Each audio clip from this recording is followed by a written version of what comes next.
పాలనేటువంటిది నా ఉద్దేశం అనేటువంటి ఒక సద్బుద్ధితో జగన్మోహన్ రెడ్డి గారి పాలన సాగించాడు. ఇటువంటి కార్యక్రమాలు చేసేటప్పుడు కార్యకర్తలు చేసేటువంటి ఏదైనా చిన్న చిన్న లోపాలని మీకు పేపర్లు ఉన్నాయి, పత్రికలు ఉన్నాయి, ఛానళ్ళు ఉన్నాయి అనేటువంటి అదే పదే పదే చూపిస్తూ, అదే పూచిగా చూపిస్తూ, అదే వాటిల్నే మీరు ముందుకు తీసుకుపోయేటువంటి కార్యక్రమాలు చేస్తే జగన్మోహన్ రెడ్డి గారిని ప్రదర్శనటువంటి కార్యక్రమం ఎట్టి పరిస్థితుల్లో జరగదు. ఇంకోటి సార్, చంద్రబాబు నాయుడు గారు సార్ ఇప్పుడు సమస్య అదే. మధుసూదన్ రెడ్డి గారు ఇప్పటికైనా ఒకసారి నా మాట వినాలి. 2024 తర్వాత ముఖ్యమంత్రి అయిన తర్వాత జీడీ నెల్లూరులో ఒక కార్యక్రమంలో, అఫీషియల్ కార్యక్రమంలో పాల్గొంటా ఆయన అన్నటువంటి మాటలు మీరు గుర్తు చేసుకోండి సార్ ఒకసారి.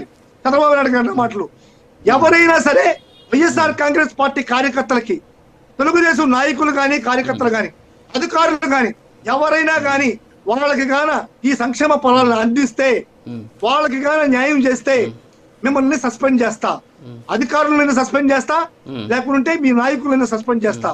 వైఎస్ఆర్ కాంగ్రెస్ పార్టీ కార్యకర్తలకు సాయం చేస్తే సరే, ఇప్పుడు వైఎస్ఆర్ కాంగ్రెస్ పార్టీకి 40% ఓటు బ్యాంక్ ఉంది. ఒక్క నిమిషం సార్, కాదు సార్, 40% ఓటు బ్యాంక్ ఉంది వైఎస్ఆర్ కాంగ్రెస్ పార్టీకి. మీరు క్లెయిమ్ చేసుకుంటున్నట్టు ఆ 40% ఓటు బ్యాంకుకి సంక్షేమ పథకాలు అందట్లేదా? సంక్షేమ పథకాలు ఇవ్వట్లేదా?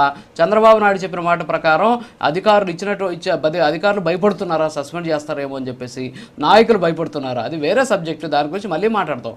నేను అంటున్నది ఏంటి, రక్తాభిషేకాలు తర్వాత వచ్చేసి పొట్టేళ్లు బలిచ్చే సందర్భంలో ఒక్క రన్నా దీన్ని ఖండించారా? ఒక ఆయన ఏమో చీకట్లో పనిచేసే అలా అంటాడు, ఇంకొక ఆయన ఇందాక మీరు అన్నారు కులం చూడడం మతం చూడడం పార్టీ చూడడం అన్నారు. నిన్న మీ పార్టీ నాయకుడే అన్నాడు కులం చూడడం మతం చూడడం పార్టీ చూడడం అని చెప్పేసి. నిన్న మీ నాయకుడు ఏం మాట్లాడారో చూశారు కదా, విన్నారా? అది ఆ వాయిస్ విన్నారా? సరే, జగన్మోహన్ రెడ్డి గారు అద్భుతంగా చెప్పారు సంక్షేమ పథకాల విషయంలో. ఆయన ఒక అద్భుతమైన డైలాగ్ చెప్పారు. మరి మేము రప్పారప్పాకి కూడా కులం చూడడం మతం చూడడం అని చెప్పేసి మాట్లాడితే ఇంకేం చెప్పాలి చెప్పండి? అంటే అదే చెప్తున్నా, మీకు వచ్చినటువంటి మంచి కంటే చెడు బయటికి వెళ్ళిపోతుంది. మా ప్రభుత్వం వచ్చిన తర్వాత చట్ట పరిధిలో ఏ చర్యలు తీసుకున్నా సరే కులాలకి మతాలకి అతీతంగా మేము చర్యలు తీసుకుంటాం. మా కులం ఓడైనా సరే, ఇంకొక కులం ఓడైనా సరే చర్యలు తీసుకునేది, ఎవరు తప్పు చేసినా సరే సమానమైన చర్యలు తీసుకుంటారు. అది తప్పే ఉంది, దాన్ని తప్పుగా తీసుకోవాల్సిన అవసరమే ఉంది సార్. తెలుగుదేశం పార్టీ నాయకుల యొక్క ఆంతర్యం ఏంటంటే, అమ్మ అనేటువంటి మాటను కూడా మా నాన్నకి అమ్మ అనేటువంటి వ్యక్తికి మధ్య సంబంధాన్ని కట్టేటువంటి ఒక మానసిక